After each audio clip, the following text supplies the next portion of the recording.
الحمد لله نحمده ونستعينه ونستغفره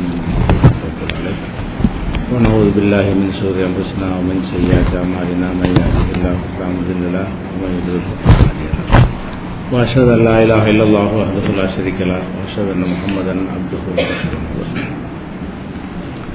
கண்ணியத்திற்குரிய எல்லாம் வல்ல அல்லாஹு ஜல்ல ஷானஹு தஆலாவின் நல்லடியார்களே, இஸ்லாத்தின் ஆதாரம் இறைவனுடைய வஹி மட்டுமே என்ற தொடரிலே அதற்குரிய ஏராளமான சான்றுகளையும், வஹி அல்லாத எதுவும் மார்க்கமாகாது என்ற தலைப்பிலே நபித்தோழர்களாக இருந்தாலும் அவர்களுக்கு கூட வஹி வராது, அவங்க கருத்து கூட மார்க்கமாகாது என்பதையும் கடந்த சில நாட்களாக நம்ம பார்த்தோம். இப்ப இஸ்லாத்தின் ஆதாரம் வஹி மட்டுமே என்பதிலிருந்து அதிகமாக விலகிச் சென்றிருக்கக்கூடியவர்கள் மதுஹப் என்கிற ஒரு நிலைப்பாட்டில் இருக்கக்கூடியவர்கள். அப்ப அந்த மதுஹப்புக்கு இஸ்லாத்திற்கு என்ன சம்பந்தம் என்பதை பல கோணத்தில் நம்ம அலச கடமைப்பட்டிருக்கிறோம்.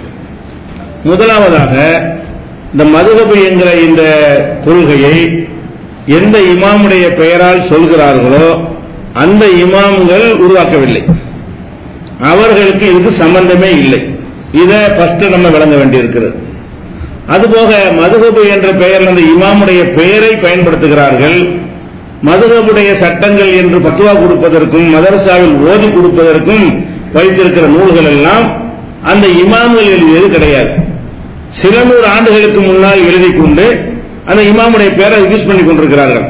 மதுஹப் கிதாபுகள் சொல்றாங்களே, இதெல்லாம் அபு ஹனீஃபாவோ ஷாஃபி இமாமோ எழுதின நூல்களை வைத்து இவங்க பாடம் நடத்துறது கிடையாது. அதை வச்சுக்கிட்டு பத்துவாவும் கொடுக்கிற பேரு ஷாஃபின்னு சொல்லிக் கொள்ள வேண்டியது. எழுதுனதெல்லாம் இப்பன்னா கொஞ்ச நாளைக்கு முன்னாடி உள்ளவங்க எழுதி கொண்ட புஸ்தகம் தான்.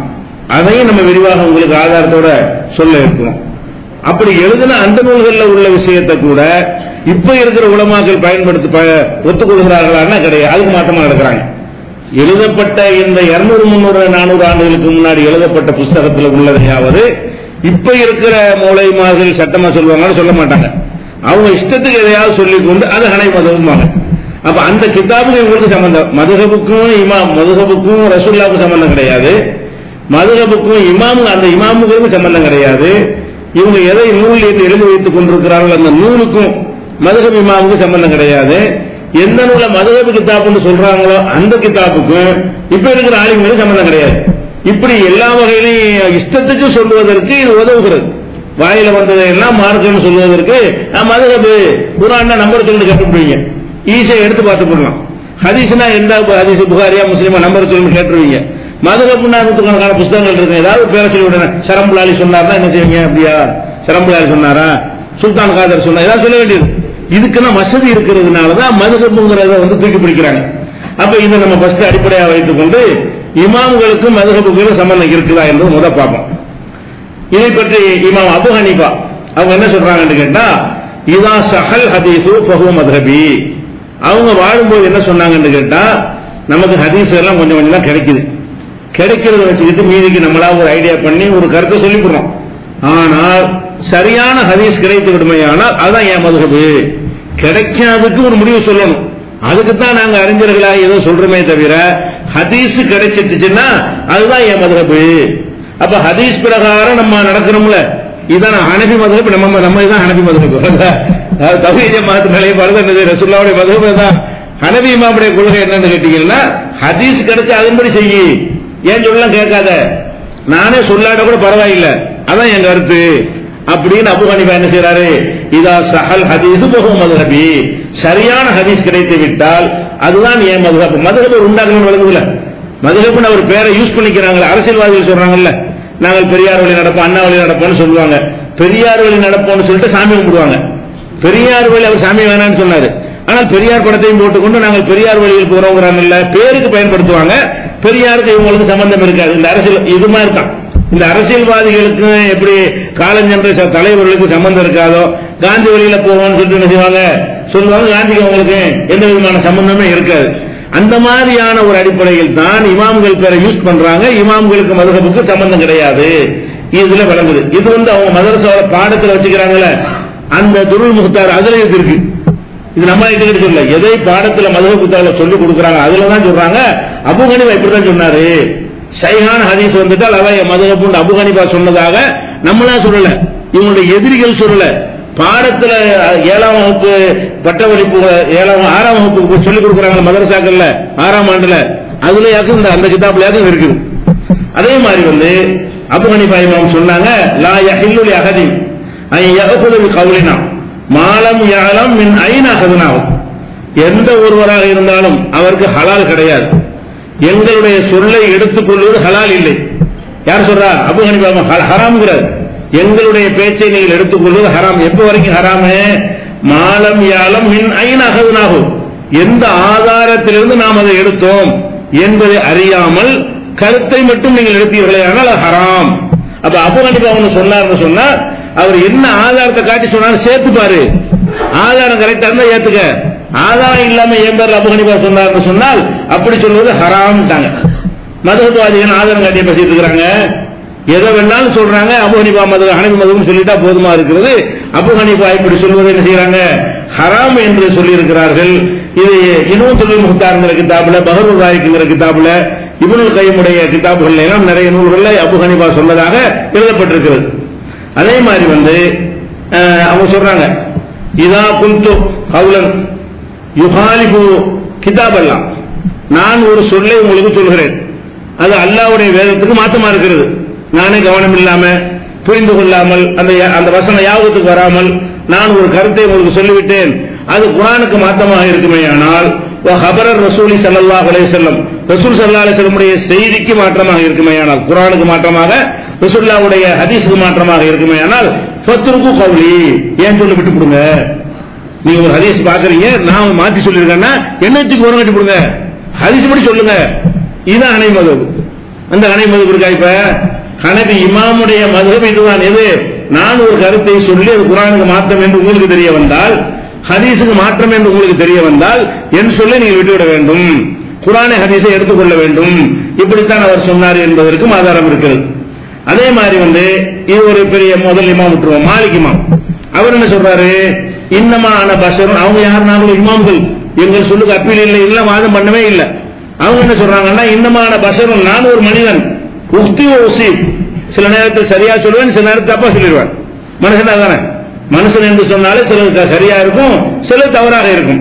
நான் சரியாகவும் தவறாகவும் சொல்லிவிடக்கூடிய ஒரு மனிதனாகத்தான் நான் இருக்கிறேன். ஃபல்லுரு ஃபீ ரயி, என்னுடைய கருத்தில் கவனம் செலுத்துங்கள்.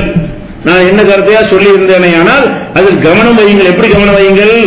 குல்லுமா வாபகல் கிதாபு சுன்னா, கிதாபுக்கும் சுன்னாவுக்கும் குர்ஆனுக்கும் நபி வழிக்கும் எது ஒத்து இருக்கிறதோ ஏற்றதாக இருக்கிறதோ அதை மட்டும் எடுத்துக்கிறீங்க. என் கருத்துக்களை எல்லாம் பாருங்க, அந்த கருத்துக்கள்ல குர்ஆனோட ஒத்து வர்றதா பிரிச்சு எடுங்க, அதை நீங்கள் எடுத்துக்கொள்ளுங்கள். அப்புறம் குல்லுமா லம் யுவாஃபிகில் கிதாபு சுன்னா, கிதாபுக்கும் சுன்னத்துக்கும் நபி வழிக்கும் குர்ஆனுக்கும் மாற்றமாக எது இருக்கிறதோ ஒத்து வரவில்லையோ அதை விட்டு விடுங்கள். அப்ப மாலிக் இமாம் சொன்னது, நான் ஒரு மதுஹப் உண்டாக போகிறேன், என் பேரில் ஃபத்வா கொடுத்துக் கொள்ளுங்கள், நான் சொன்னதெல்லாம் சட்டமாக்கி கொள்ளுங்கள் சொல்லவே இல்லை. நான் ஒரு மனுஷன், தப்பாவும் சொல்லியிருப்பேன் சரியாவும் சொல்லியிருப்பேன், ஆய்வு பண்ணி பாரு. நான் சொன்னதை குர்ஆன் ஹதீஸ் ஒத்து இருந்தால் ஏற்றுக்கொள், குர்ஆன் ஒத்துதா இருந்தால் விட்டுவிடு. அப்ப இப்படித்தானே சொன்னாங்க. அவங்களுக்கு மதுஹப் என்ன? மாலிக் இமாம், மாலிக் மதுஹப் பேர் வைக்கிறீங்க, அவரது உண்டாக்கலையே. அவர் இந்த மாதிரி இன்னைக்கு இருந்த நம்மளோட கடுமையா மதுஹப் அவர் தான் எடுத்திருப்பாரு. இப்ப மாலிக் இமாம் இருந்தாரே ஆனால் இந்த மதுஹப்வாதிகளுக்கு எதிராக யார் இருப்பா? அபூ ஹனீஃபா அப்படிதான் செஞ்சிருப்பாரு. அவங்க ரெண்டு பேரும் இருந்தார்களே ஆனால் அவங்களுக்கு முதல் காப்பி போட்டா கொடுத்துருவாங்க. இப்ப மதுஹப் இமாம்கள் ரெண்டு பேர் என்ன சொன்னா அவங்களுக்கு காப்பிராக்க நம்ம சொல்லிட்டு அவங்க சொல்ல போறாங்க, அப்படி சொல்லி இருக்கிறாங்க. நாம் இப்ப எதை சொல்லிக் கொண்டிருக்கிறோமோ அதைத்தான் அவர்கள் சொன்னார்கள், இன்றைக்கு இருந்தாலும் அதான் சொல்லுவார்கள். அப்ப அதை பார்க்கிறோம். அதே மாதிரி மாலிக் இமாம் சொல்றாங்க, லைஸ அஹதுன் பாதன் நபி ஸல்லல்லாஹு அலைஹி வஸல்லம், ரசூலுல்லாஹ்வுக்கு அப்புறம் யாராக இருந்தாலும் சரி, இல்லா வ யூஹது மின் கௌலிஹி வ யுத்ரக், அவருடைய சொற்களில் ஏற்றுக்கொள்ளத்தக்கதும் இருக்கும் நிராகரிக்கத்தக்கதும் இருக்கும்.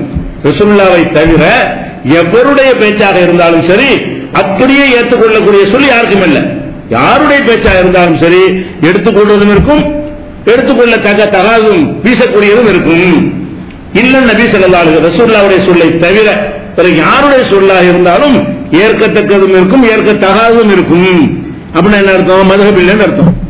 யாருடைய சொல்லா இருந்தாலும் ஏத்துக்கிறவங்க எல்லாம் ஏத்துக்கிறாம இருக்கலாம், அப்படித்தான் இருக்கும்னா ஆய்வு பண்ணி சரியானது ஏத்துக்க மற்றதை விட்டுருன்னு சொன்னா அது மதுஹப் எதிரானே. அப்ப மதுஹபுக்கு எதிராகத்தான் மதுஹபுடைய இமாம் என்று சொல்லக்கூடியவங்க கருத்துல இருந்திருக்கிறாங்க, பேசியிருக்கிறாங்க. இதுவும் மாலிக் இமாம் சொன்னதுதான். அதுக்கு ஒரு சம்பவம் கூட உதாரணம் சொல்றாங்க பாருங்களேன். மாலிக் இமாம் என்ன செய்யறாங்கன்னு கேட்டா, அவங்கள்ட்ட ஒரு கேள்வி கேட்கிறாங்க. உது செய்யும் போது கால் விரல் இருக்குல்ல, கால் விரல்ல அப்படி கையை விட்டு தேய்ச்சி கோதி கழுவுறோமா தண்ணி ஊத்தா போதுமா ஒரு கேள்வி கேட்கப்படுது.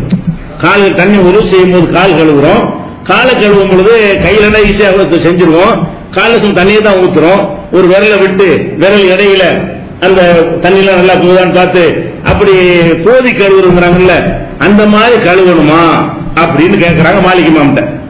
அவர் என்ன சொல்றாருன்னா, அதெல்லாம் தேவையில்லையே, அதை மட்டும் கோதி கழுவிட்டு இருக்கிறீங்க அப்படின்னு சொல்லி கொடுறாரு. சொன்னோன்னு மக்கள்லாம் அப்படியே அவர் பேரை பயன்படுத்திக்கிட்டு கொஞ்சம் பேர் செஞ்சிட்டு இருக்காங்க.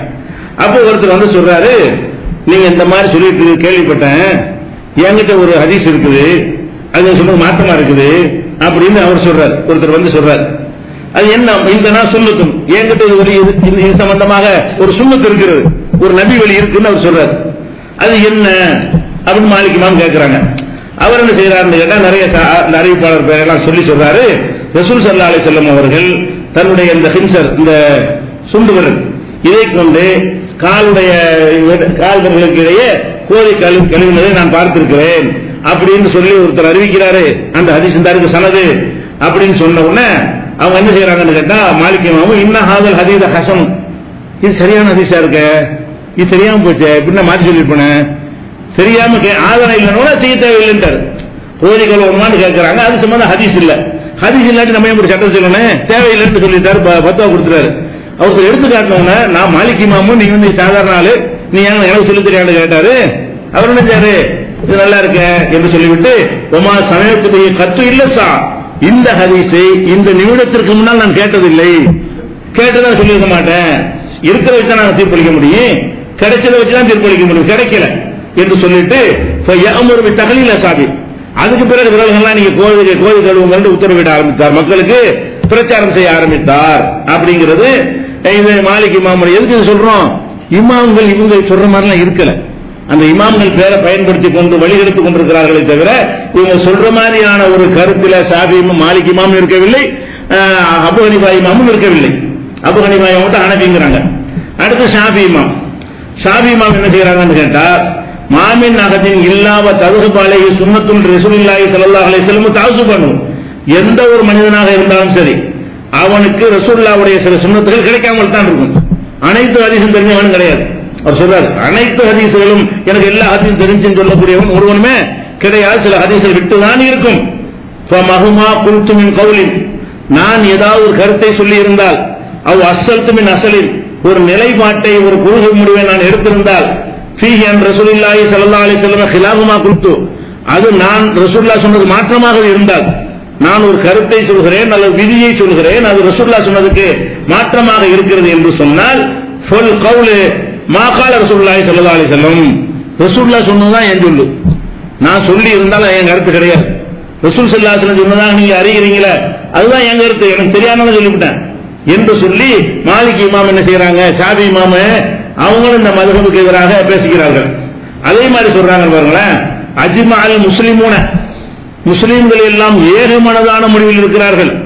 இப்போ உள்ள அந்த காலத்து முஸ்லிம், அந்த காலத்தில் உள்ள எல்லா முஸ்லிம்களும் ஏகமனதான முடிவில் இருக்கிறார்கள். என்ன முடிவு என்றால், அலா அன்ன மனிஸ்தபான சுன்னத்துன் அன் ரசூலுல்லாஹி ஸல்லல்லாஹு அலைஹி வஸல்லம், ரசூலுல்லாஹ்வுடைய வழியாக ஒரு சுன்னத்து ஒரு ஹதீஸ் ஒருத்தனுக்கு கிடைத்து விடுமையானால், லம் யஹில்ல லஹு, அவனுக்கு ஹலால் இல்லை, ஐ யதாஹாலி கௌலி அஹதின், யாருடைய பேச்சை கேட்டு அந்த சுன்னத்தை விடுவது ஹலால் இல்லை, ஹராம் என்று எல்லா முஸ்லிம்களுடைய ஏகமித்த முடிவுங்கிறார். இதுதான தௌஹீதுமா சொல்லிட்டு இருக்குது. யாருடைய ரசூலுல்லாஹ்வுடைய ஹதீஸ் வந்துச்சுன்னா 50 பேர் சேர்ந்து சொன்னாலும் அதுக்கு எரிங்கன்னு தான் நாங்க சொல்லிட்டு இருக்கிறோம். இதுல அந்த சஹாபிகள் கூட வருவாங்க. இதுல இமாம்களுக்கு மட்டும் ஒரு சொல்ல, இந்த இமாம்கள் சொன்னது என்னன்னு கேட்டா, ரசூலுல்லாஹ் சொல்லை தவிர யாருடைய சொல்ல இருந்தாலும் விடக்கூடியது இருக்குன்னா அந்த சஹாபாக்கள் வந்துருவாங்க, யாரையும் எடுத்துக்கொள்ளக் கூடாது என்பதுதான் அந்த இமாம்கள் நிலைப்பாடாகவும் இருக்கிறது. அப்படிங்கிற கருத்தினையும் சொல்லியிருக்கிறாங்க. இதுவும் ஷாஃபி இமாம் சொன்னது. அதே மாதிரி இதா வஜத்தும் ஃபீ கிதாபி খিলাফ சுன்னத் ரசூலுல்லாஹி ஸல்லல்லாஹு அலைஹி வஸல்லம், ரசூலுல்லாஹ்வுடைய சுன்னத்துக்கு மாற்றமாக என்னுடைய நூல் ஏதாவது ஒன்றில் நீங்கள் பார்ப்பீர்களேயானால், நிறைய புத்தகங்கள் இருக்கிறார் ஷாஃபி இமாம், என்னுடைய புத்தகத்தை நீங்கள் பார்ப்பீர்களே ஆனால் கூலு சுன்னத்து ரசூலில்லாஹ், ரசூலுல்லாஹ்வுடைய சுன்னத்தை தான் நீங்கள் சொல்ல வேண்டும். நான் சொன்ன விட்டுருங்க, என் புத்தகத்தில் இருந்தாலே அதை அழிச்சு விட்டுட்டு ரசூலுல்லாஹ் சொன்னபடி நீங்க சொல்லுங்க. சாபி சொன்னாரு யாரும் சொல்லிவிடாதீங்க, சுன்னத்து கிடைத்த பிறகு நான் சொன்ன வாபஸ் வாங்கிட்டேன் அப்படின்னு சொல்லி மறுத்திருக்கிறார். அதே மாதிரி குல்லு மசாலத்தின் சஹபிகள் ஹபர் அன் ரசூலுல்லாஹி ஸல்லல்லாஹு அலைஹி வஸல்லம் இந்த அஹ்லின் நக்லி, ஆதாரப்பூர்வமான ஒரு ஹதீஸ் எந்த மசாயில்லையால் கிடைக்குமையானால் பிஹிலாபி மா குல்து, நான் சொன்னதுக்கு மாற்றமாக, நான் சொன்ன கருத்துக்கு மாற்றமாக ஆதாரப்பூர்வமான ஹதீஸ் கிடைக்குமையானால் ஃபஅன ராஜிஉன் அன்ஹா ஃபி ஹயாத்தி வ பஅத மௌத்தி, நான் அந்த கருத்திலிருந்து விலகிக் கொண்டேன், என் வாழ்நாள் விலகிக் கொண்டேன், என் மௌத்துக்கு பிறகு விலகிக் கொண்டேன். எனக்கே தெரியாமல் நாளைக்கு ஒரு ஹதீஸ் கிடைக்கலாம், அதுக்கு இப்ப நான் விலகிட்டேன். நான் இருக்கும்போது வாபஸ் வாங்கிடுவேன், நான் மூத்தா போன பிறகு நான் சொன்ன ஒரு கருத்துக்கு மாற்றமா ஒரு ஹதீஸ் கிடைக்கும். அப்போ நீ என்ன சொல்லணும், இது ஷாபி வாபஸ் வாங்கிட்டாரு, நான் வாபஸ் வாங்கியிருக்க மாட்டேன். என் மௌத்துக்கு பிறகு கிடைத்தால் கூட நான் வாபஸ் வாங்கிவிட்டேன், என் மரணத்திற்கு பிறகும் வாபஸ் வாங்கிவிட்டேன், நான் வாழ்கிற காலத்தில் என் கவனத்துக்கு வறுமையானால் அதிலிருந்து வாபஸ் வாங்கிவிட்டேன். அப்ப ரசூல் ஸல்லல்லாஹு அலைஹி வஸல்லம் சொன்னதுதான் நமக்கு மார்க்கமே தவிர நாங்க சொன்னது இல்லை என்று ஷாபி இமாம் சொல்கிறார்கள். அதே மாதிரி இன்னும் அதோட கடுமையா சொல்றாரு பாருங்க, இதா ருவியத் அன் ரசூலுல்லாஹி இதா ரவைத்து அன் ரசூலுல்லாஹி ஸல்லல்லாஹு அலைஹி வஸல்லம் ஹதீஸன், ரசூலுல்லாஹ் சொன்னதாக நான் ஒரு ஹதீஸை அறிவிக்கிறேன், அறிவித்து உலம் ஆகுதிகி, அந்த ஹதீஸ் அடிப்பில் நான் கருத்து சொல்லவில்லை என்று வைத்துக் கொள்ளுங்கள். ஷாஃபி இமாம் சொல்றாரு, நான் ஒரு ஹதீஸை சொல்லிவிட்டு ஹதீஸ்ல இருக்குது ஆனா இப்படி செய்யுங்க மாற்றி சொன்னேன்னு வைங்க, அப்படி நீங்கள் கண்டீர்களேயானால் ஃபஅலமு அன்னா அக்லி கத் ذهب, தெரிஞ்சுக்கிறங்க என் மூளை போயிடுச்சு, நான் மெண்டலா போயிட்டு வாங்கிக்கிறேங்க. நான் ஒரு ஹதீஸை அறிவித்து நானே அதன்படி தீர்ப்பளிக்கவில்லை என்று சொன்னால் நான் லூசா போயிட்டு விளங்கிக்கிறேங்க. ஷாஃபி இமாம் சொல்றாரு, எவ்வளவு கருமார்த்த. அப்ப என்னை லூசு நினைங்க, ஹதீஸை கண்டால் தீர்ப்பு அப்படித்தான் நான் அளிப்பேன். ஒரு ஹதீஸையும் சொல்லிவிட்டு அதன்படி நான் தீர்ப்பளிக்காமல் போனால் நான் ஒரு லூசு, மூளை குழம்பி விட்டது எனக்கு என்று நீங்கள் முடிவெடுத்துக் கொள்ளுங்கள் என்று யார் சொல்றா, ஷாஃபி இமாம் சொல்றாங்க. இது நான் சொல்லிப்பேன், இமாம் மூளை குழம்பிச்சு, இமாம் திட்டுறேன், அவர் தான் சொன்னார், நானா சொன்னேன் என் மூளை குழம்பிச்சு அவர் சொன்னா இதை எடுத்து பிரச்சனை பண்ணுவாங்க. ஷாஃபி இமாம் கிரிக்கெட்டான் பைத்தியக்காரன் நாளைக்கு பேசுவார்கள், அதை ஞாபகத்தில் வச்சுக்கிட்டு. சரி, அப்ப இதுதான் சொல்றாரு. அப்படி பல இடங்கள் என்ன செய்யறாங்க, ஷாஃபி இமாம் நிறைய இடத்துல சொல்லி இருக்கிறாங்க. இன்னொரு சம்பவம் என்னன்னு கேட்டா, ஷாஃபி இமாம் ஒரு ஹதீஸ் அறிவிக்கிறார். ஹதீஸ் அறிவிச்சவன அந்த ஹதீஸ் சொன்ன ஒரு மாணவர் கேட்கிறாரு, இந்த ஹதீஸ் கருத்துல நீங்கள் இருக்கிறீங்களான்னு கேட்கிறார். ஷாஃபி இமாம் ஹதீஸ் சொல்லிவிட்டாரு, ஹதீஸ் சொன்னா ஹதீஸ் படி தான் நடப்பான்னு விளங்கிட்டு போக வேண்டியதானே. ஹதீஸ சொன்ன பிறகு இந்த ஹதீஸின் கருத்தில் தான் நீங்களும் இருக்கிறீர்களான்னு கேட்கிறார். வந்துச்சு ஒரு கோபம், அதுக்கு பயங்கரமா ரத்தம் குடிக்கிற அளவுக்கு ஒரு கோபம் வந்து கண்கள் எல்லாம் சிவந்து போய் லவ் நிறமே மாறி போச்சவருக்கு. அந்த மாதிரி இந்த கேள்வியை கேட்டவன, ஏன்டா ரசூலுல்லாஹ் சொன்னாங்கன்னு சொல்றேன், அந்த கருத்துல நீ இருக்கிறான்னு கேட்டா நீ என்ன முஸ்லீம், நீ அந்த கருத்துல முஸ்லீம் இருப்பான். ஒரு ரசூலுல்லாஹ் சொன்னாங்கன்னு ஒரு கருத்தை சொன்னா உங்க கருத்து அதுதானே, என்னடா எனக்கு ரசூல் போட்டி வைக்கிறேன் நீ அப்படின்னு சொல்லி கடுமையா போட்டு என்ன செய்யறாரு, ஐயோ இந்த மாதிரி கேட்கிறீடா, ஐயோ அருளின் தொகுல் ஐயோ சமாயின் தொகுல், எந்த பூமி எனக்கு அப்புறம் இடம் கொடுக்கும், எந்த வானத்துக்கு நான் வாழ முடியும், இப்படி ஒரு கேள்வி கேட்டீங்கன்னா ரசூலுல்லாஹ்வுடைய ஹதீஸை தெரிஞ்ச பிறகு இது உங்க கருத்தான் கேட்கலாமா? ரசூலுல்லாஹ் சொன்னது தெரிஞ்ச அனைவருடைய கருத்தும், உங்க கருத்து அதுதான், என் கருத்து அதுதான். ஹதீஸ்ல வருது நான் சொன்னால் ஷாஃபி இமாமுடைய கருத்து அதுதான் நீ விளங்கிட்டு போன. ஒரு ஹதீஸை அறிவிச்சுட்டு மாத்தமானு சொல்லுவானா? எவ்வளவு அந்த ஹதீஸுக்கு முக்கியத்துவம் கொடுத்தார்கள், இதுதான் நம்ம சொல்லிட்டு இருக்கிறோம். இந்த மாதிரி சொல்றது தானே நம்ம வழிகட்டு வரும்னு சொல்லிட்டு இருக்காங்க. அப்ப 4 இமாம்கள் 3 இமாமும் பார்த்து தான் சொல்லி யாருமே ஆதரிக்கவில்லை. அதே மாதிரி வந்து அஹ்மது இப்னு ஹம்பல், இந்த அஹ்மது இப்னு ஹம்பல் யாரு, அவர் ஷாஃபி இமாமுடைய மாணவர், மாலிக் இமாமுடைய மாணவர் ஷாஃபி, ஷாஃபி இமாமுடைய மாணவர் யாரு, அஹ்மது இப்னு ஹம்பல். இந்த 3 இமாம்கள், அபூ ஹனீஃபா தான் தனியா இருப்பாரு. இந்த 3 பேர் என்ன செய்வாங்க, ஒருத்தர் மாணவரா வருவாங்க. அவர் சொல்ற அஹ்மது இப்னு ஹம்பல் சொல்றாரு, லா துகல்லித்னி, என்னை நீ பின்பற்றக்கூடாது, கண்ணை மூடி என்னை பின்பற்றாத. வலா துகல்லித் மாலிகன், என் ஆசிரியருக்கார மாலிக்கு அவரை நீ பின்பற்றி விடாத. வல ஷாஃபிய்ய, எனது ஆசிரியர் ஷாஃபி இருக்கிறாரு அவர் சொல்லி கேட்காத. உரல் அவுசாயி, அவுசாயின்னு ஒருத்தர் பெரிய அறிஞர் இருந்தாரு, அவரையும் நீ கேட்டு விடாத, அவர் சொல்லி கேட்காத. உல சௌரி சுபையான சௌரின்னு ஒருத்தர் இருந்தாரு, அவர் சொல்லி கேட்காத. வஹூதுமின் ஹைதாகது, அவர்கள் எப்படி குர்ஆனில் இருந்தும் ஹதீஸில் இருந்தும் சட்டத்தை எடுத்தார்கள் அப்படி நீ எடு, அவங்க கருத்து நீ ஏன் கேட்கிற என்று அஹ்மது இப்னு ஹம்பல் அவர்கள் என்ன செய்யறாங்க, சொல்லி காட்டுகிறார்கள்.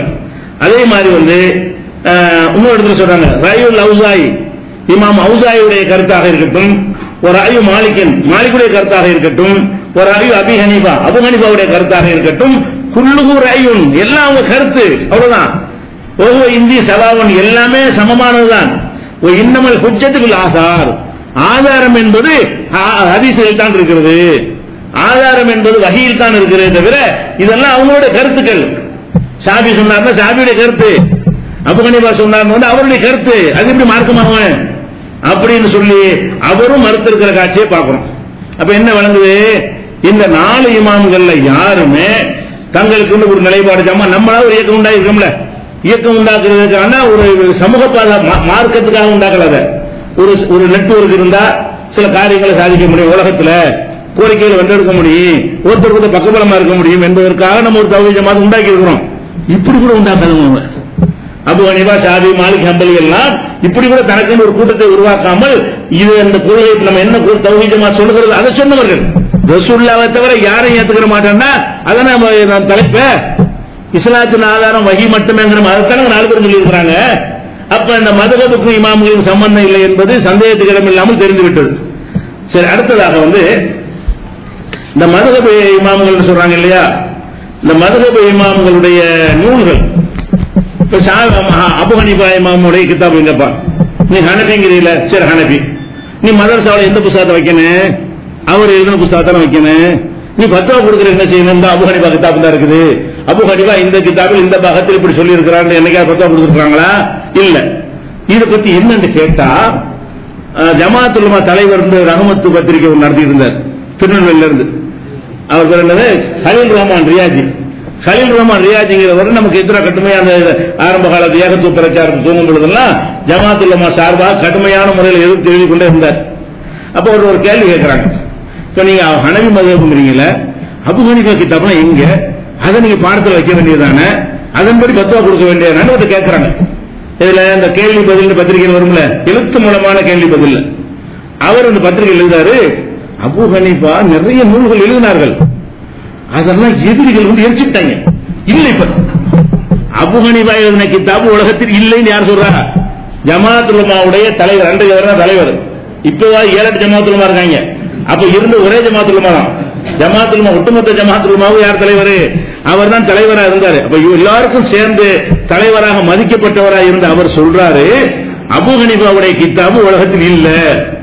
அவர் கிதாபு இல்லன்னு ஹனீஃபா என்னப்பா, ஆனா அவர் கிதாபே இல்லன்னா ஹனீஃபா அவருக்கு மதம் என்ன சம்பந்தம் இருக்கு? நீங்க சொல்ற கிதாபு இல்லன்னு அவர் எழுதின புக்கு உலகத்தில் எதிரிகள் எரிச்சு விட்டாங்க, அவருடைய கிதாபே இல்லன்னு அவங்களும் ஒத்துக்கொண்டார்கள். அப்ப இப்ப கிதாபு எடுத்து பார்த்தீங்கன்னு சொன்னா, நாங்கெல்லாம் மதரசாவில படிக்கிற காலத்தில் ஹனீஃபி மதுஹப் சில நூல்களை ஓதி கொடுப்பாங்க.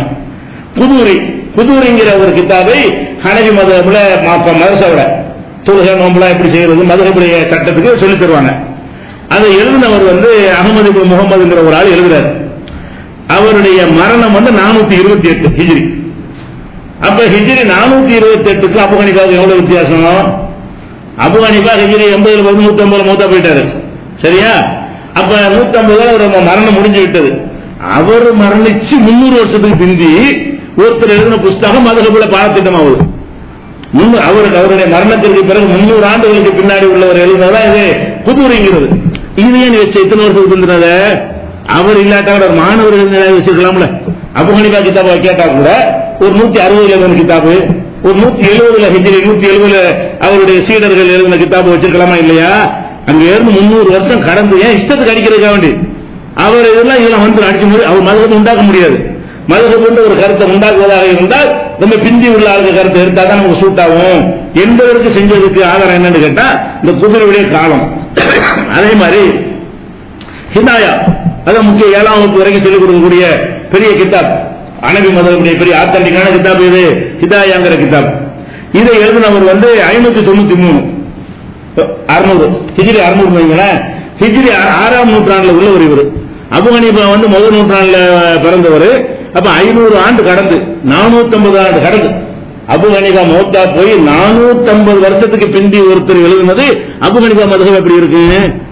இவ்வளவு இடைவெளியில யாருக்கு அவர் சொன்னது? என்னப்பா சங்கிலித்தொடர் என்னப்பா இருக்கு? அப்ப அபு ஹனீஃபா மௌத்தா போய் நம்ம ஹதீஸ்ல அவருக்கு இவர் சொன்னாரா, இவருக்கு இவர் சொன்னாரா, இவருக்கு அவருக்கு சந்திச்சது இல்லைன்னா தூக்கி எரிஞ்சிடறோம். ரசூலுல்லாஹ்வோட ஹதீஸ் நம்ம என்ன பாக்குறோம்? இப்ராஹிம் சொன்னதா இஸ்மாயில் சொன்னதா அறிவு போறேன். இப்ராஹிம் எப்ப மூத்தா போனார், இஸ்மாயில் எப்ப பிறந்தான்னு வச்சு பார்த்து இவங்களோட சந்திக்கவே இல்லை, அந்த ஹதீஸ் பலவீனம்ங்கிறோம். இப்படி பாதுகாக்கிற ஹதீஸ் எங்க? அபூ ஹனீஃபா மௌத்தா போய் 500 வருஷத்துக்கு பின்னாடி புத்தகத்தை எழுதிக்கிட்டு இதான் ஹனஃபி மذஹப்னா இப்படி ஏன் அதுக்கு முந்தின நாள்களை தான் விட்டீங்க? நீங்க அபூ ஹனீஃபா கிதாபை எரிச்சு விட்டாங்க, அவருடைய மாணவருடைய கிதாபெல்லாம் எங்க போச்சு? அதையும் நீங்கள் பாடத்தில் வைக்கவில்லை. அப்ப இதெல்லாம் வசதிக்கு செய்யறாங்க, பின்னாடி உள்ள ஆளுக்கு தான் இஷ்டத்துக்கு விளையாண்டு இருக்கிறாங்க. அவங்க மலையாண்டு சட்டத்தை பார்த்தோன்னு தெரியும் எப்படி எல்லாம் கிறுக்குத்தனம் பண்ணிருக்காங்க. அப்ப அந்த மாதிரியான புஸ்தகங்களை தான் அது அறிஞர்கள் என்றும் உலமாக்கள் என்றும் சொல்லிக் கொண்டிருக்கிறார்கள். அப்ப ஹிதாயாவுடைய காலம் 593 அவர் மரணிக்கிறார். ஹிதாயாங்கிற நூலை எழுதியவர். அதே மாதிரி துருல் முக்தார் ஹன்சு தக்காய்க்கு இதுவும் மதரசாவில் சொல்லிக் கொடுப்பாங்க. ஹனபி மதுஹபுடைய பாடத்திட்டமாக முதல் வருஷம் 7 வருஷம் படிக்கிறோம்ல, ஒவ்வொரு வருஷத்துக்கு ஒரு கிதாபை சொல்லிக் கொடுப்பாங்க. அதுல கன்சு தக்காய்க்குங்கிற நூலும் ஹனபி மதுஹபுடைய சட்டமாக சொல்லிக் கொடுக்கப்படும். இவருடைய காலம் ஹிஜ்ரி 710. ஹிஜ்ரி நமக்கு 700 வருஷம் முந்தினவர். அப்ப ரசூலுல்லாஹ் காலத்திலிருந்து 700 வருஷத்துக்கு பிந்தினவர். அபூ ஹனீஃபா காலத்திலிருந்து 550 வருஷத்துக்கு பிந்தின ஒரு ஆளு. அபூ ஹனீஃபா மௌத்தா போய் 550 வருஷத்துக்கு பிந்தி ஒருத்தர் எழுதின புஸ்தகத்தை நீ எப்படி ஹனபி மذஹப்ங்கற? ஹனபி இமாம் எழுதுன ஹனபி மذஹப் சொல்லு. ஹனபியுடைய மாணவர் சொன்னாலாச்சும் ஒரு அளவுக்கு ஏதோ கேட்டதை சொல்லியிருப்பாருன்னா எடுத்துக்கொள்ளலாம். 550 வருஷத்துக்கு பிந்தி எழுதினவருடைய நூலை நீ எடுக்க வேண்டிய அவசியம் என்ன?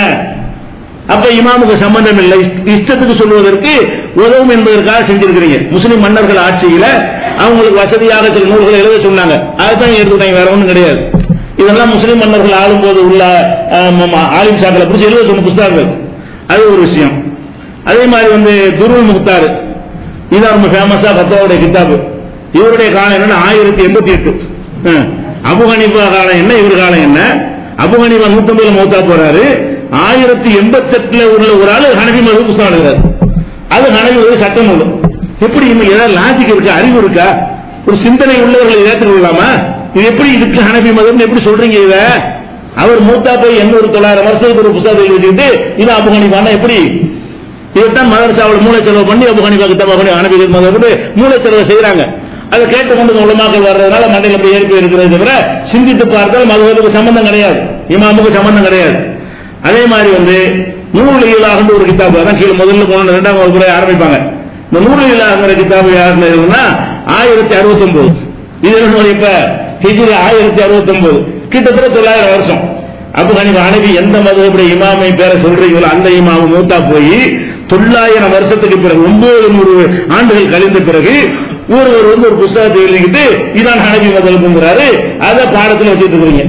அப்ப இந்த பாடத்தில் வைத்திருப்பதும் ஃபத்வாவுக்கு வைத்திருப்பதெல்லாம் பாத்தீங்கன்னு சொன்னா எல்லாமே 300, 400, 500, 600, 700, 800 ஆண்டுகளுக்கு முன்னதா இருக்குமே தவிர 1250 ஆண்டுகளுக்கு முன்னதா இல்லை. அபூ ஹனீஃபா காலம் இப்படி ரிவர்ஸ்ல 1250 போயிடும். கீழே இருந்து போனீங்கன்னு சொன்னா 1250 ஆண்டுகளுக்கு முந்தினவர் யாரு? Abu Hanifa. நீ எழுதின புத்தகங்கள்லாம் 300, 400, 500, 600 ஆண்டுகளுக்கு முன்னதாக இருக்கிறது. இது எப்படி பார்க்கணும். அதே மாதிரி ஷாஃபி மذஹப் எடுத்துக்கிறங்க. இந்த ரெண்டு மாலிக் இமாம் உங்களுக்கு தெரியாதுங்க, நம்மள்ட்ட இல்ல, இந்தியாவிலேயே இல்லாம விட்டுருவோம். மாலிக் மذஹப் ஷாஃபி மذஹப் எடுத்துக்கிட்டீங்களே, ஆனால் அவர் நிறைய கிதாபுகள் இருக்காது.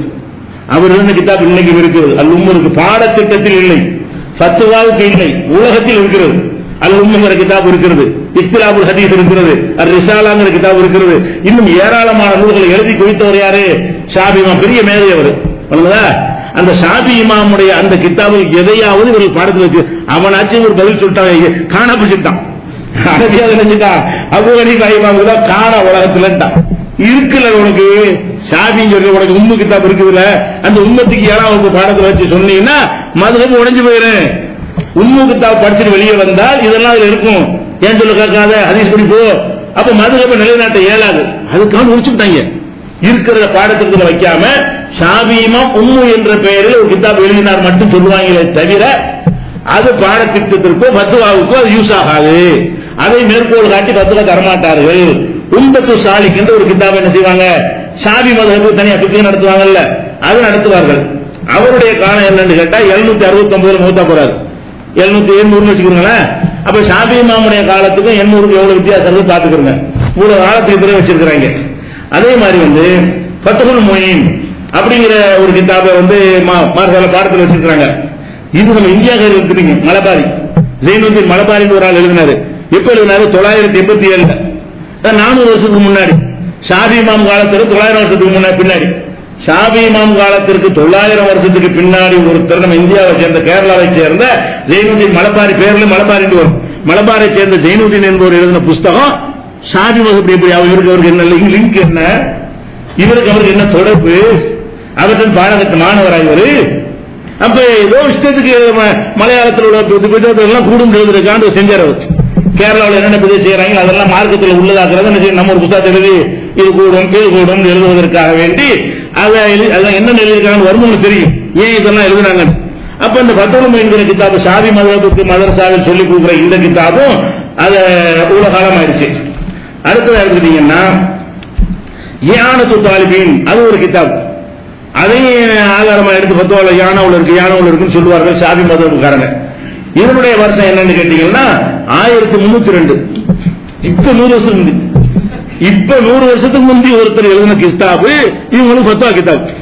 அட ஷாஃபி மதுஹப்னு அவர் கிதாப் கொண்டு வரீங்களா, அதுல இருந்து பேச அதுல இருந்து ஆதாரத்தை காட்டு குறைஞ்சபட்சம் அவருடைய கிதாப் எல்லாம் தூக்கி ஓரம் கட்டிவிட்டு 100 ஆண்டுக்கு முன்னாடி ஒருத்தர், அப்ப இன்னைக்கு ஒருத்தர் கூட நாளைக்கு மதுஹப் வாங்கிடுவான்ல, இன்னைக்கு வாழ்ற ஒருத்தங்க எழுதி பண்ணான்னு வைங்கள, அடுத்த நூற்றாண்டுல உள்ள இதை பார்த்து வச்சுருவானா இல்லையா. அப்ப உங்க இஷ்டத்தை எடுத்து எழுதுவீங்க, ஷாஃபி மதுஹப் பேரை பயன்படுத்திக்குவீங்க, அந்த இமாம் பேரை களங்கப்படுத்துற மாதிரி ஷாஃபி மதுஹப்னு சொல்லுவீங்க. அதுக்கு ஆதாரம் என்ன, 100 வருஷத்துக்கு முன்னாடி கிதாபுகள் எல்லாம் ஃபத்வா கிதாப் ஆகுது. இன்றைக்கு 100 ஆண்டுக்கு முன்னாடி இருந்த கிதாபுகளை எல்லாம் ஆதார நூல்கள் ஆக்கினாதான் எங்க போய் எப்படி இது இன்னொரு ஹைருல் குர்ஆன் சிறந்த காலம் நீங்கள சிறந்த காலத்துல ஒன்னையும் காணாம உங்க பாடத்திற்குல காலத்தில் சிறந்தவர்கள் அதுக்கு மதுஹபுக்கு ஆதாரத்துக்கு காட்டும்போது சொல்லுவாங்க காலத்தில் சிறந்தவர்கள். அந்த 3 காலம் எங்க, 3 காலத்துல புஸ்தகம் எங்க, ஷாஃபி காலத்து புஸ்தகம் எங்க, தாபீன்கள் காலத்து புஸ்தகம் எங்க, தபா தாபீன்கள் காலத்து புஸ்தகம் எங்க, அதெல்லாம் என் பாடத்தில் வைக்கல அப்படி ஒண்ணு பாக்குறோம். அதே மாதிரி மகள்லிங்கிற கிதாபுடைய வயசு என்னன்னு கேட்டா அவர் 864.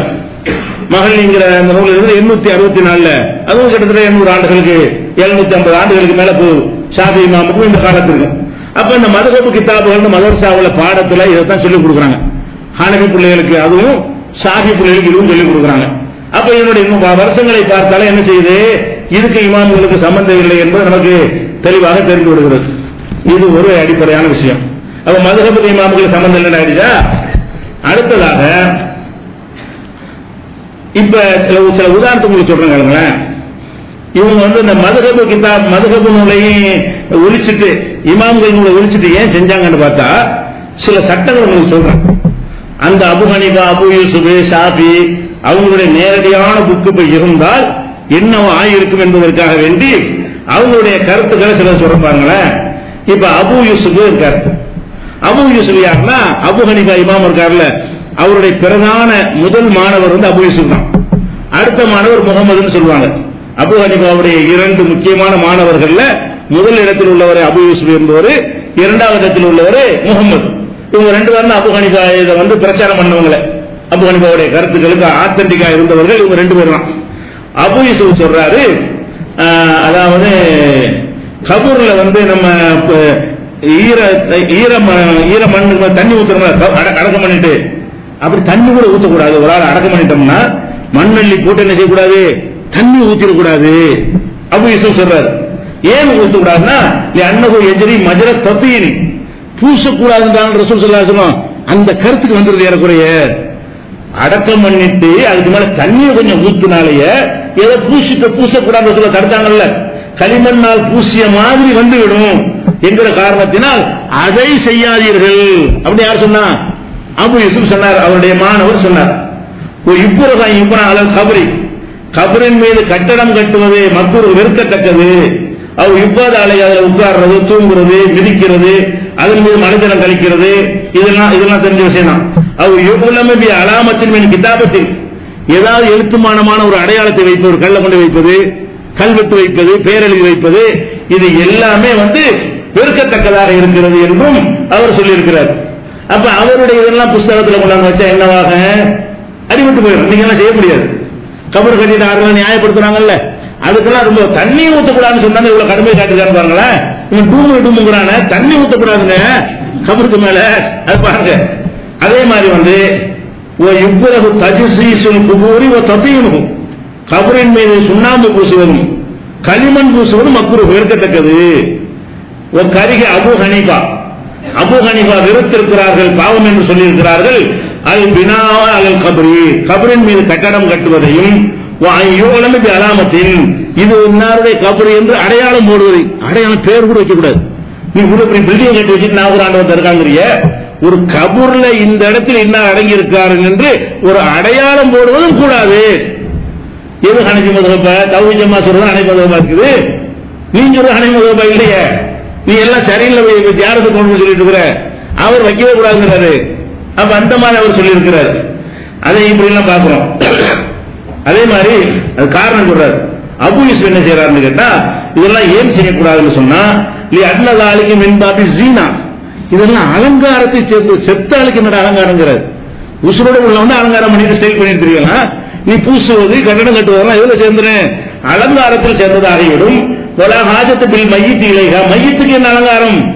சரி, உசுரோட உள்ள அலங்காரம் பண்ணிட்டு போங்கடா, நல்ல ட்ரெஸ் போடுங்கடா.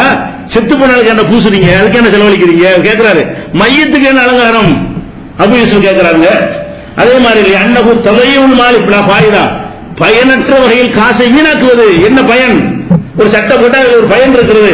செத்து போனாலுக்கு மேல சுண்ணாம்பு பூசினா என்ன பயன் இருக்கு? கட்டணம் கண்ணால என்ன நன்மை? அவருக்கு நன்மை அதனால அதுல அவரை பயனடைய போறாரா? அப்ப அப்படி கேட்கிற வீணாக்குற காசை கரியாக்குறோம்ல, அவ்வளவு கடுமையான வார்த்தைகள் அவர் சொல்றாரு. அப்ப காண மக்கூர்கன், இது வந்து மக்கூர் வெட்கத்தக்கதாகிவிடும். துராபில் கபரில்லது கருதமின், ஒரு ஆள் அடக்கிற குனிது ஒன்றான். குனிது அடக்கணும்னு சொன்னா எவ்வளவு மண்ணை எடுத்தோமோ அதை விட கொஞ்சம் கூட அதிகமாக்க கூடாது. எடுத்த மண்ணை அப்படி போடணும். உடம்பு வச்சதுனால கொஞ்சம் குயிலா இருக்காது, உடம்பு கீழே இருக்கிறதுனால அதனால கொஞ்சம் மேடை அவ்வளவுதான் இருக்குமே தவிர வெளிமண்ணை கொண்டு வந்து வசக்கூடாதான். எவ்வளவு ஒரு ஆளை அடக்குவதற்கு குழி தோண்டி எவ்வளவு மண்ணை எடுத்தீர்களோ அந்த மண்ணை போட்டுதான் அடக்கணுமே தவிர அதை விட ஜாஸ்தியாக்க கூடாது அப்படின்னு யார் சொல்றா? அபு யூசுப் அவர்கள் சொல்றார்கள். ஏன் சொல்லக்கூடாதுன்னு கேட்டா, அன்ன ஜியாதத்து மன்சிலத்தில் வீணா, கொஞ்சம் தன்னை அதிகமாக்குனால நீ கட்டணம் கட்டுற மாதிரி வந்துருவது. அதுவும் கட்டணம் கட்டுற மாதிரி தாங்கிறார் அவர். பில்டிங் கட்டுற மாதிரி தான் நான் எடுத்துக்கிறேன் அப்படின்னு சொல்றாரு. அப்புறம் அதே நேரத்தில் வந்து அவர் சொல்ற இன்னொரு அறிஞர் சொல்றாரு, சமமாக்குவதற்காக வேண்டி கொஞ்சம் தண்ணி ஊத்திக்கலாம். மேடா இருக்குன்னு வைங்களேன், தண்ணி கொஞ்சம் இறங்கிடும்ல, அதை குறைக்கிறதுக்காக வேண்டாம் என்ன செய்யலாம், தண்ணி ஊத்திக்கலாம் ஒரு கருத்தையும் சொல்லியிருக்கிறார். அப்ப இதெல்லாம் வந்து என்ன செய்யறாங்கன்னு கேட்டா, அந்த பில்லு கபூர் சம்பந்தமாக இமாம்களுடைய கருத்துக்கள், ஹனஃபி மதுஹபுடைய இமாமுடைய கருத்துக்கள். அதே மாதிரி வந்து கரிக தஜ்சீஸ, சுண்ணாம்பு கால சிமெண்ட் சுண்ணாம்பு கலவை பத்தி பூசணும்ல, மேல உள்ள கட்டுறதுக்கு பேச்சு இல்ல, கபூரை தான் பேசிட்டு இருக்கிறோம். இது அதை விட பெரிய குற்றம். கபரை பூசுறது ஒரு விஷயம், கபரை சுத்தி ஒரு இடத்தை போட்டு தர்காவை கட்டுற பில்டிங் அது ஒரு விஷயம். இதுவே கூடாது, இது கூடாது, அது அறவே கூடாது. அவர் என்ன செய்யறாருன்னு கேட்டா, ஒரு கரிக தஜ்சீஸ பூசுறது இருக்குல்ல, சிமெண்ட் பூசி இதுதான் பூசி வச்சிருக்காங்க. இதை வெறுத்திருக்கிறார்கள் அல் ஹசனும், ஹசன் பசரி அவர்களும். நகை இப்ராஹிம் நகை, அவன் பெரிய அறிஞர்கள். இப்ராஹிம் நகையெல்லாம் அபு ஹனீஃபாவுடைய உஸ்தாதுல உள்ள ஆளுங்க. அதே மாதிரி வந்து ஒரு சௌரி, சுஃபியான சௌரி வெறுத்திருக்கிறார்கள். மாலிக் இமாம் வெறுத்திருக்கிறார்கள். ஒரு ஷாபி இமாம் வெறுத்திருக்கிறார்கள். அகமது இமாம் வெறுத்திருக்கிறார்கள். எதை காரை வைத்து சுண்ணாம்பு வைத்து பூசுவது இருக்கிறது, அது வெறுக்கத்தக்க ஒரு செயல். எந்த கபராக இருந்தாலும் அது வெறுக்கத்தக்க செயல். நம்பூட்டு அறிஞர்கள் சொன்னார்கள் என்று இருக்குது அந்த பழங்கால நூல்கள்ல நம்ம பாடு கிடைக்கிறது. அதுக்கு என்ன செய்ய சொல்லிவிட்டு பாருங்க, அவங்க எல்லாம் வெறுத்திருக்கிறார்கள் சொல்லிட்டு முன்னியத்துல் முஃப்திங்கிற கிதாபில் எழுதிக்கிறாங்க, அது முஃப்தார் அன்னகுல் ஆய்க்குரு, ஆனால் அது மக்ரூ இல்லை என்பதுதான் சரியான சொல்லுங்கிறாங்க. இவ்வளவு இமாம் சொன்னாங்கன்னு சொல்லி இதுக்குதான் புது புஸ்தகம். இவ்வளவு இமாம் சொன்னதை எடுத்து காட்டிவிட்டு அதுக்கு நோட்டு கீழே எழுதுறான் அந்த கிதாபுக்காரன். சிறந்த சொல் என்னவென்று சொன்னால், இதெல்லாம் தவறு இல்லை, தவறுன்னு மூட்டு பேர் எந்த இமாம் சொன்ன 50 பேர் வேணான்னு இருக்கிறாங்க.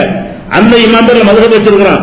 அவ்வளவு பேர் கருத்தை லிஸ்ட் போட்டு, ஹசன் பசரி, இப்ராஹிம் நகை, சாதாரண ஆட்கள் அவங்க எல்லாம் பெரிய பெரிய ஆளுக்கு.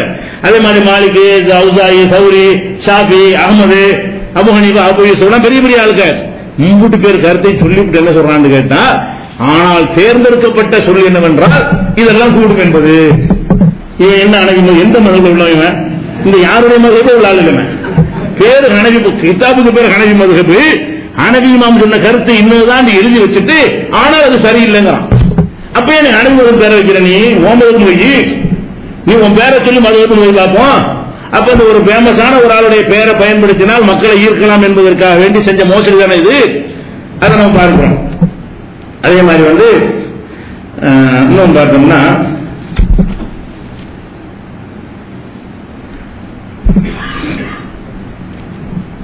இதே மாதிரி தான்.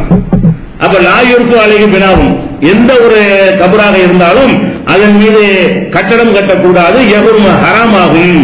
லவ்லி சீனத்தை அலங்காரத்து கட்டி இருந்தாலும் சரி அது ஹராமாகும். ஒரு இப்புறகு லவ்லி எஹ்தாமி பாது தபனி, அடக்கம் செய்த போயிட்டு கொஞ்சம் ஸ்ட்ராங்கா இருக்கட்டுமே, ஊனாய் கிணாய் தோண்டாம இருக்கட்டுமே என்பதற்கு நீ அப்படி பூசினால் அது மக்ரூஹாகும். அலங்காரத்துக்கு கட்டினால் ஹராமாகும் அப்படின்னு சொல்லிட்டாங்க. யாரு? அபூ ஹனீஃபா இமாம் சொல்லிடுறாரு.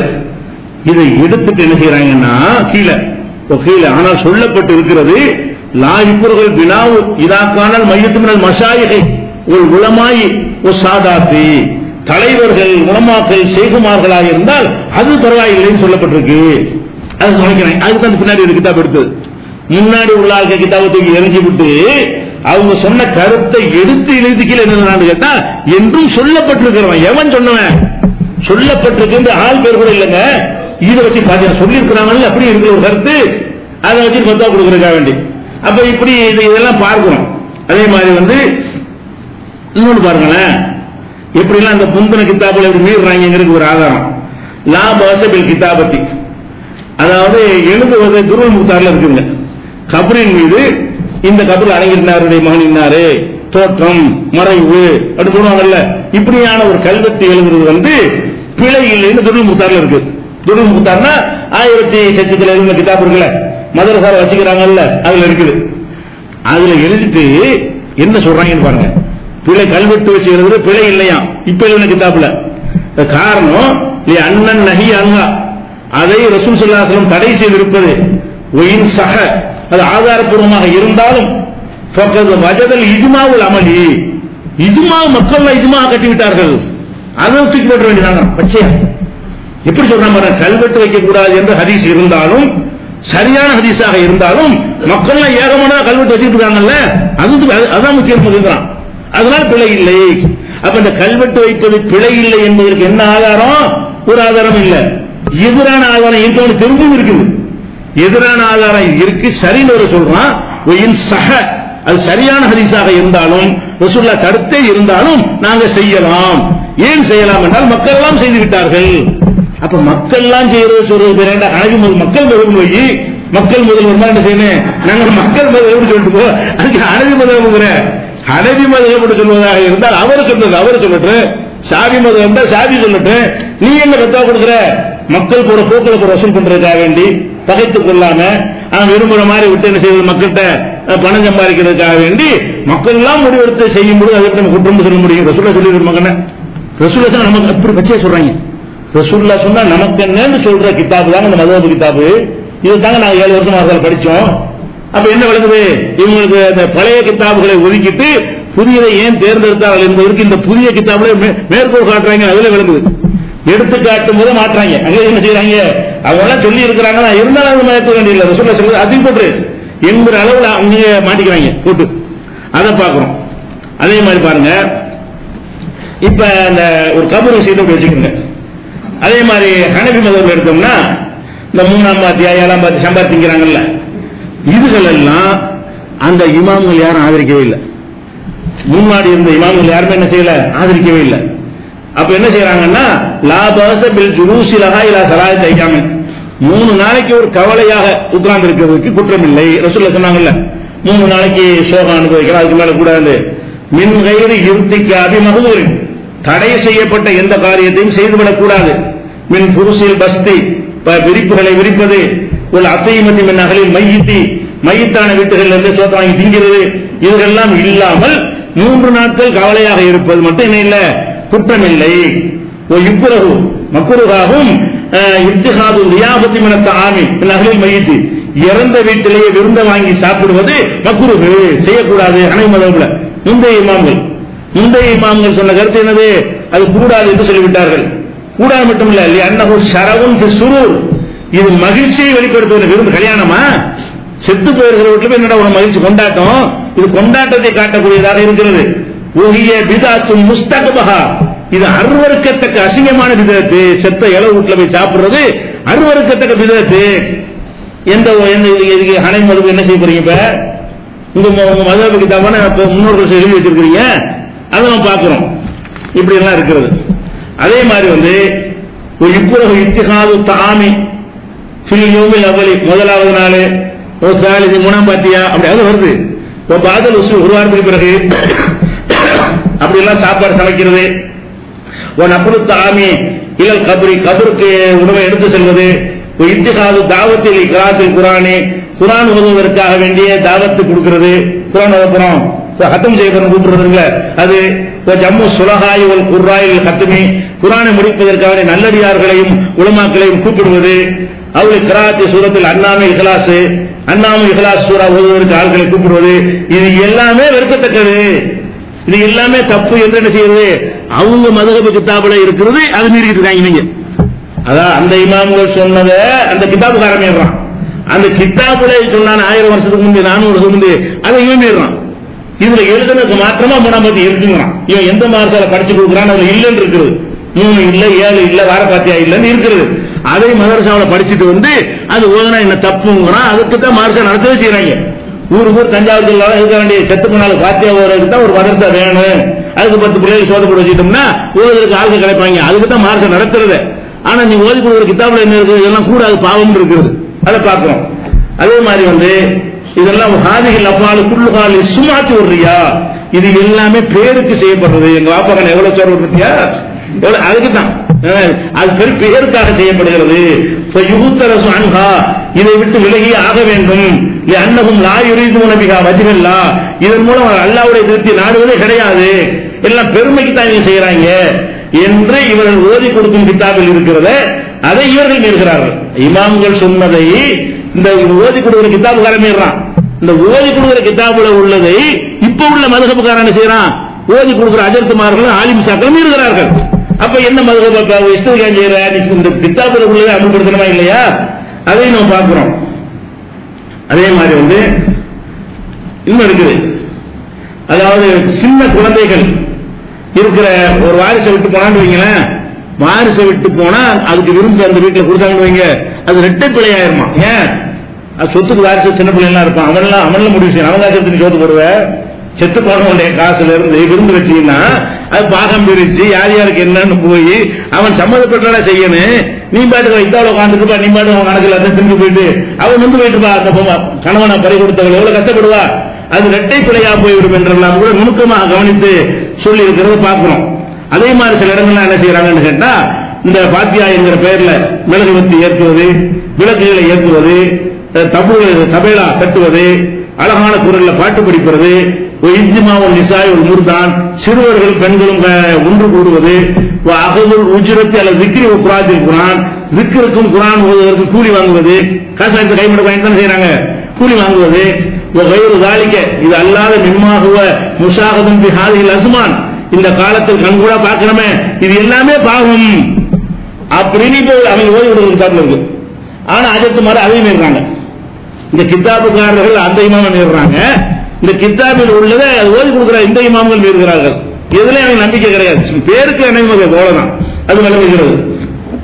அதே மாதிரி வந்து இன்னொரு விஷயம் சொல்றாங்க, ஃபுல் ஹாசில் சுருங்க சொல்வதாக இருந்தால் அன்ன மாஷா பி ஜமானினா, நமது காலத்தில் பரவலா, நமது காலம் 1038 400 வருஷத்துக்கு முன்னாடி உள்ளவர் சொல்றாரு இந்த கிதாபுக்காரர், நமது காலத்தில் பரவலாக இருக்கிறது. என்ன இருக்கிறது? மின் கிராத்தில் அஜிசாயி பில் உஜ்ரத்தி, கூலி வாங்கி கொண்டு குர்ஆனுடைய ஜுசுக்களை ஆளுக்கு கொடுத்து ஓதுவது, லாய ஜூசு, அது கூடவே கூடாது. அன்னபிஹி அல்-அம்ரு பில் கிராத்தி, இதுல ஓத சொல்லி ஒருத்தர் கட்டளை இடுறாரு. ஏத்தாவி தவாபில் ஆமிரி, அப்ப இந்த ஓதுனார்ல அவருக்கு தவாபு சேருமா? இமாமுக்கு அஜத்து ஓதுறாருங்க, அவர் நிஜமா அவரா ஓதுறாரா, அவரா சொல்லி ஓதுறாரா? சொல்லி ஓதுறாரு. இப்ப நான் தான் அந்த வீட்டுக்காரன் வைங்களேன், நான் ஒரு அஜத்தை ஓத சொல்றேன்னா நான் சொன்னதுக்காக ஓதுறாரு, நான் சொன்னதுக்காக அவர் ஓதி இருக்கிறார், அவரா ஓதுறத கூலி கிடைக்கும். நான் சொன்னதுக்காக ஓதிட்டு அந்த கூலி எனக்கு எப்படி கிடைக்கும்? அவருக்கு கூலி கிடைக்காத, அவர் குர்ஆன் என்ற மகிமை உணர்ந்து ஓதவே இல்லையே. அவர் சொல்ற அப்படி சொல்றாரு. அவர் எப்படி சொல்றாருன்னா, அன்னபிஹில் அம்ரு பில் கிராத்தி, இதுல ஓத சொல்லி ஒருத்தர் ஆர்டர் பண்றாரு, ஒரு எழுத்தாய் தவாபில் ஆமிரி, ஏவ ஆர்டர் பண்ணார்ல அவருக்கு இந்த கூலி கிடைக்க வேண்டும் என்பதற்காக செய்கிறாரு. ஒரு கிராத்தில் அஜலில் மாலி, காசுக்காக வேண்டி ஓதுதல் என்பது இதாலம் ஏற்கனவே காரி தவாபுல், ஓதுவனுக்கு நன்மை இல்லை என்று சொன்னால் பைன எசுலு தவாபு இல் முஸ்தஜரி, கூலிக்கு ஆள் பிடிச்ச அவனுக்கு எப்படி கூலி கிடைக்கும்? ஓதுன உனக்கு கூலி கிடைக்காது, அப்புறம் இந்த கூலி அவருக்கு சேர்த்து வைக்க போற? இப்படிலாம் கேட்டுக்கிறாங்க. ஆனா புலவு தெளிவாக சொல்லிட்டு என்ன செய்யறாங்க, மீறி கொண்டிருக்கிற காட்சியை பார்க்கணும். இதெல்லாம் ஹனஃபி மதுஹப்ல இருக்கக்கூடிய பல விஷயங்களில் இவர்கள் மீறுகிறார்கள் என்பது சின்ன உதாரணங்கள், நிறைய மீறுகிறார்கள். ஹனஃபி மதுஹப் என்று சொல்வதில் ஹனஃபியாக்கள் நிறைய பேர் மீறக்கூடிய விஷயமாக இருக்கிறது. அதே மாதிரி ஷாஃபி இமாம் இதே மாதிரி கடுமையா சொல்றாரு. நிலைப்படி முட்டமிடுவது, அவுலியாக்களை ஜியாரத்து பண்றான்னு போடுறது, அது மாதிரி அந்த கபர் தொட்டு முட்டமிடுவது, இது எல்லாமே குல்லு ஹாதிஹி மினல் பிதஅல்லத்தி இர்தகபஹ நாஸ், இது மக்களாக செய்து கொண்டிருக்கக்கூடிய பிதஅத்துகள், அனாச்சாரங்கள் அப்படின்னு சொல்லி ஷாஃபி மதுஹபுடைய ஓதி கொடுக்கிற கிதாபில் இருக்கிறது. அதை மீறிட்டு பத்தா கொடுக்குறாங்க. அஜத் மாதிரிலாம் போய் என்ன செய்யறான், அது முத்தமிட்டா என்ன தப்பா, புனித சின்னங்களை கண்ணியப்படுத்துவது தப்பான்னு கேட்கிறான். அப்படி ஷாஃபி மதுஹபுடைய கிதாபுல இல்ல, அதை நம்ம பார்க்கிறோம். அதே மாதிரி அக்ரஹு அல்லம மக்லூக்கும் ஹத்தா யுஜால கப்ருஹு மஸ்ஜிதா, ஷாஃபி இமாம் நேரடியாக சொல்லி இருக்கிறார்கள், எந்த ஒரு படைப்பும் கண்ணியப்படுத்தக்கூடாது. எந்த அளவுக்கு, அவருடைய கபர் மஸ்ஜித் என்கிற அளவுக்கு வந்து விடக்கூடாது. எந்த படை மகளுக்குங்கிறார், எந்த மகளுக்கு சகாபியா இருக்கட்டும், தாபியா இருக்கட்டும், பெரிய மகானா யாராவே இருக்கட்டும், யாருடைய கபரும் கண்ணியப்படுத்தி அது ஒரு மஸ்ஜித் வழிபாட்டு தலம் என்கிற வருவது கூடவே கூடாது.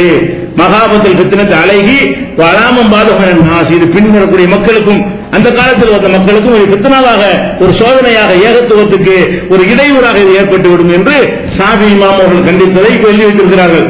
அதையும் நம்ம பார்க்கிறோம். அதே மாதிரி உஹிப்பு அல்லாஹ் யுஸாத பில் கப்ரி துராபுன் மின் கைரிஹி, வெளிமண்ணை கொண்டு அதிகப்படுத்தக்கூடிய ஷாஃபி சொல்றாரு, வெளிமண்ணை கொண்டு கபர் அதிகமாக கூடாது. அதுல உள்ள மண்ணை கொண்டுனா வசதிக்க, அது உள்ள தன்னால இறங்கிற மனதில் மேஞ்சவன அதோட விட்டுறமே தவிர அதை அதிகப்படுத்தக்கூடாது அப்படின்னு சொல்லி அவரும் அந்த கருத்துல அவர் சொல்லி இருக்கிறாரு. அப்ப அதிகபட்சமா நீங்கள் செய்வதாக இருந்தால் பூமியிலிருந்து ஒரு ஜான் அவ்வளவுதான் மண்ணை போட்டு இறந்தவர் அடக்கம் செஞ்சுட்டா பூமியிலிருந்து மட்டத்தில் செய்யலாம், ஒரு ஜான் அளந்துக்கிட்டு அந்த அளவுக்கு தான் அந்த மண் கூட இருக்கணுமா. ஒரு மண்ணை போட்டா கூட இப்படி குவிச்சு வச்சிடக்கூடாது, ஒரு ஜான் அளவுக்கு தான் செய்ய வேண்டும் என்றும் ஷாஃபி சொல்றாரு. உஹிப்பு அல்லாஹ் யுப்னா வலா யுஜஸ்ஸஸ், அதுல கட்டடம் கட்டக்கூடாது, பூசவும் கூடாது என்பதுதான் என்னுடைய கருத்து. இது பெருமைக்கும் அலங்காரத்தினுடைய செயலாக இருக்கிறது. மவுத் என்பது இதற்குரிய இடமில்லை, பெருமை அடிக்கிற இடமில்லை. அங்கே பெருமை எங்க அப்புறம் உங்க ஊர் பெருசு என்ன, செத்து போனாலுக்கு என்ன பெருமை, உசோட உங்ககிட்ட என் வீட்டு பெருசு கட்டிட்டு போ, செத்து போன அவங்க ஒரு சாதா கபர், இவங்க ஸ்பெஷல் கபருண்டா அதுக்குள்ள இடமா கபரு.